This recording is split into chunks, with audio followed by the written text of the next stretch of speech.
Okay, question 4. How did you choose media technologies in the construction and research, planning and evaluation stages? Yeah, so this was a huge thing for our project. This was probably the largest thing. It's what makes up the whole film. Without it, we wouldn't have been able to create the whole thing. No. I guess just to start off with the organic wipes that we use. So this was like the first time that we've ever used like a green screen before, right? Yes. So it was learning kind of like what was it, the key tool? Ultra Key. Ultra Key, that's it. Ultra Key. Going into like Premiere, and because we got the green screen set up, we walked past the camera, took that footage, put it into Premiere, Ultra Keyed it, and took out the green, and then kind of softened the edges and stuff like that. So when it crosses the screen, it kind of looks like a natural, like it's there in the shot, even though it's just being done separately. And that kind of really boosted, like that was a comment from the good stuff about the film, was the fact that the transitions were really smooth and it wasn't jarring, and it was like a more creative way of doing it. And again, it's just looking at our media, text, and looking at style models, Hot Fuzz, Shaun of the Dead, Scott Pilgrim vs. the World, all the stuff that Edgar Wright uses, it's like the most, that uses. brings us back to the first question as well, with the where we're really head-to-head challenging the conventions of a normal skate film with, we're not looking at Thrasher and stuff for inspiration, we're looking at people like Edgar Wright, as Adam said, and that's really like against the grain, if you will, like how he'd make a skate film. Yeah. Another big thing for us, well, the biggest thing, you have to agree, it's the biggest thing. Without a camera. Is essential is the equipment, the camera equipment, to be specific, and it's having the ability. I think the most important thing is having the ability to shoot high quality footage, easily. The effects close, very easy to get to. Like, when we wanted high-speed footage, we were 2 clicks away. And when you're trying to film in winter and it starts snowing and that's part of your film, it starts raining or there's high wind, you don't want to be messing around with buttons and stuff like that in harsh conditions. So you just want everything on hand when you want. Also, having the ability to record in 4K. We didn't use it, but it was there. Yeah, it was. It would take up so much memory. What we're working with like 16 gig memory card, so we can't really afford to use 4K. And also, I don't think it's really needed 1080, 60 frames a second. No, it's fine. Yeah, it's enough on its own. When I've tried to download the footage onto a hard drive of mine, and that just the footage alone, clips are 40 gigabytes. Just the amount of locations and different trial and error with different places and shots and things like that have just taken up a lot of memory. So I think 1080p is it's enough. It's near most industry standards, isn't it? So it's fine.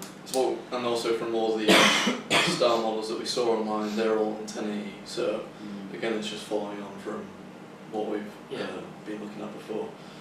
And then I guess kind of going on to like the Rode mic, to mention it again, the quality is so much higher. It's like Tom was saying, it's just essential to have a decent microphone. Otherwise, the footage just doesn't come out like you'd hope it to. And they're just if it doesn't have audio, does it? Yeah, and audio is like a key part, and I think people overlook that. Yeah. Like, it can look great, but it needs to have each area. Yeah. Just back it up. That's why we're so sort of paranoid about background noise, because we could have the nicest, film in the world in terms of cinematography, but it might sound terrible, and someone watching is going to notice it. So next thing is Steadicams, and they were invaluable, really, weren't they? Yeah. In crucial. Tracking shots from behind Adam, and skating's a very physical sport, and you're moving around a lot and at high speeds, like you do with rollerblading or biking and everything. You need something to you don't want the constant shake of a footstep when you're trying to follow someone. So a steady cam that you can hold in your hand, you don't take hours to set up, I mean, in your case, it did sometimes. Yeah. But Yeah, because we had to like weight out the because on one of the steady cams, it's like if the weight's not correct, then it struggles to kind of compensate for the shape that's going to happen. So you had to do the pitch, the yaw, and the roll, and when you adjust all of them to make the camera perfectly balanced, then it'll work fine. In one of the shots we had Tom following me down a hill on a skateboard, holding a steady cam, which was difficult to say the least. yeah, in the wet. So again, that shows like skill from where it comes from a camera perspective. It's not just sticking on a tripod. So yeah, like I was saying, Tom was he was doing multitasking, all these different things with a piece of equipment that is fragile as well. So you got to like take into account that this equipment it can break, and you got to be careful with the way you do it. So we kind of use the skateboard as like an added stabilizer. Yeah. So we're trying to get the smoothest shots, because from watching High Rider especially, it's not just using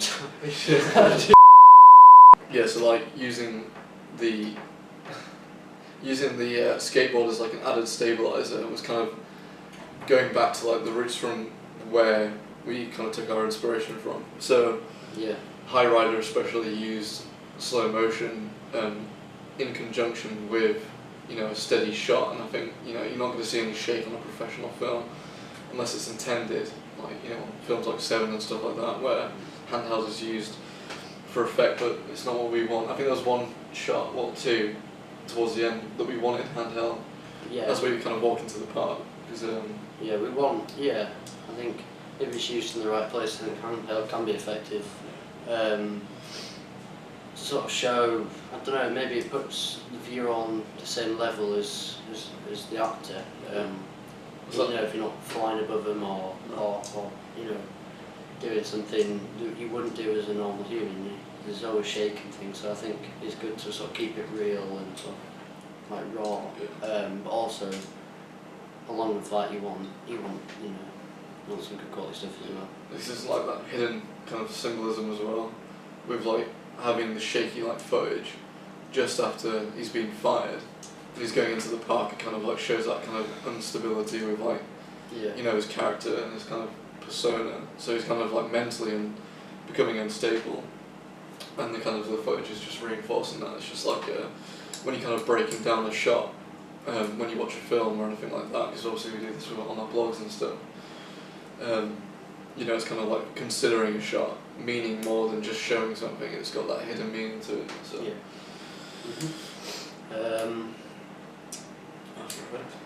After Effects, yeah. After Effects was a big thing. Well, you mainly worked on the After Effects title, didn't you?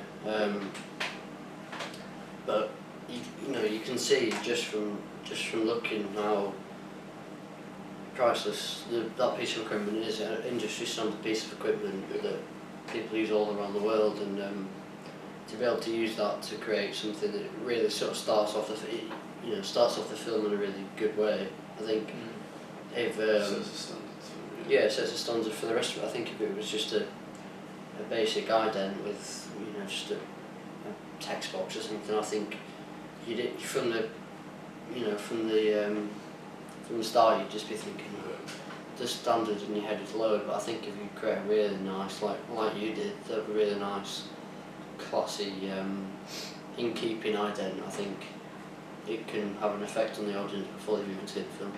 And kind of like talking about the ident, it was like, because for my last project last year, I did the same kind of thing, kind of just going into After Effects and not knowing much about it, and kind of using YouTube tutorials to kind of like help me understand how to use the software and like what to do with the keyframes and how to create shapes and like how to add them all together to make something look professional. So I wouldn't have been able to do it without the help from YouTube, and obviously it's just another form of media, the text that we're consuming, to kind of help us with our film. It's just like added depth, because I mean if I went on there with no knowledge and tried to do something, it would be rubbish. Yeah. So YouTube was another crucial platform along with Vimeo, and I guess if you're watching like films on Netflix as well, for like the Edgar Wright stuff, going back to that.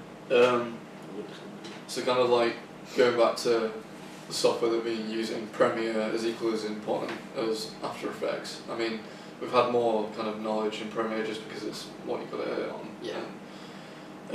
So that kind of goes to transitions, cutting, and also kind of this year for like a change, it was like adding key points to some of the audio clips.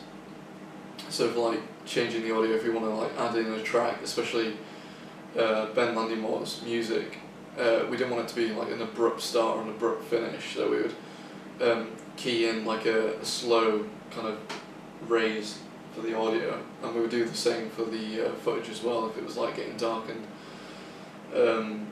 So it's kind of just using basic stuff from the effects panel, as well as, actually we didn't do any colour correction. What else was there for the Premiere? We will be doing colour correction, won't we? Because like light depending, I think we've got a couple of shots that are slightly different tones and shades, which would help. But again, that kind of shows that the way that we filmed it, with changing the ISO settings and stuff, it shows that we could show, like, we didn't have to put colour, you know, we don't have to add any colour correction. Yeah, because it was already done there, and then as soon as we put it in, we realised it was fine. So it was kind of pre-prepping the shot up, which kind of paid off in the end, which is good. I think also for one of the clips that was kind of showed where freesound came in handy, was taking, I think it was a clock.